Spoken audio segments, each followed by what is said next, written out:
صحابہ کرام رضوان اللہ تعالی علیہم اجمعین خوب دعائیں کیا کرتے تھے، خوب دعائیں، اور خود دعائیں کرنے کے ساتھ ساتھ حضور اکرم صلی اللہ علیہ وسلم سے بھی دعائیں کروایا کرتے تھے۔ صحابہ کا حال یہ تھا کہ یہ دعا کرنا اور کرانا ایسا لگتا تھا ان کی گھٹی میں بیٹھ گیا ہے۔ جب جنگ اوطاس ہو گئی تو اس کے بعد حضور اکرم صلی اللہ علیہ وسلم کو ایک چھوٹا سا معرکہ اور پیش آیا، وہاں آپ خود نہیں گئے، ایک صحابی تھے ابو عامر رضی اللہ تعالی، ان کو لشکر کا امیر بنایا اور ان کو بھیجا۔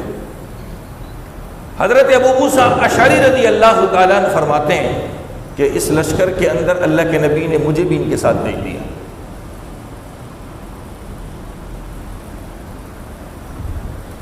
یہاں اس لشکر کا مقابلہ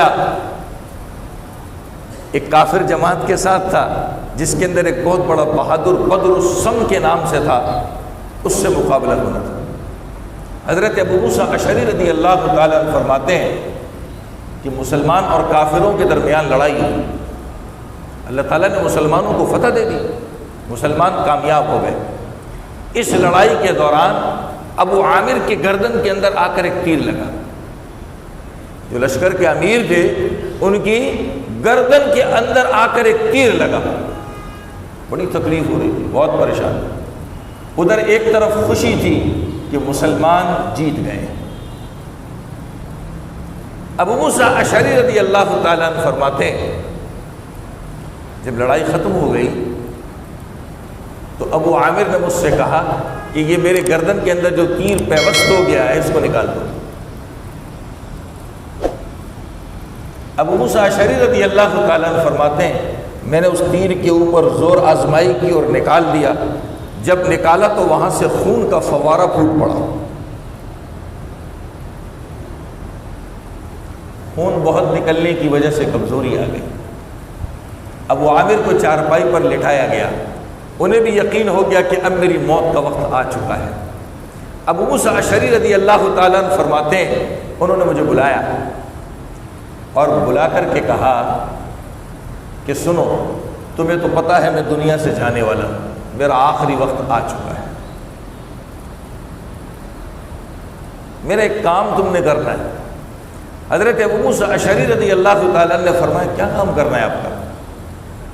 کہا حضور اکرم صلی اللہ علیہ وسلم کی خدمت میں حاضر ہونا اور حاضر ہو کر کے میرا سلام کہنا، اور سلام کہنے کے بعد میری طرف سے یہ درخواست کرنا کہ ابو عامر نے آپ سے درخواست کی ہے کہ آپ میرے لیے دعا کیجیے۔ جب حضور اکرم صلی اللہ علیہ وسلم نے یہ سنا، حضرت ابو موسیٰ اشعری رضی اللہ تعالیٰ عنہ فرماتے ہیں جب میں اللہ کے نبی کے پاس حاضر ہوا تھا آپ چٹائی کے اوپر لیٹے ہوئے تھے،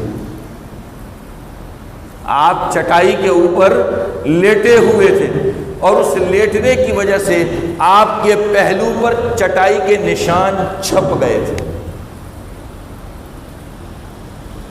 چٹائی اس کے نشان آپ کے پہلو پر چھپ چکے تھے۔ حضور اکرم صلی اللہ علیہ وسلم نے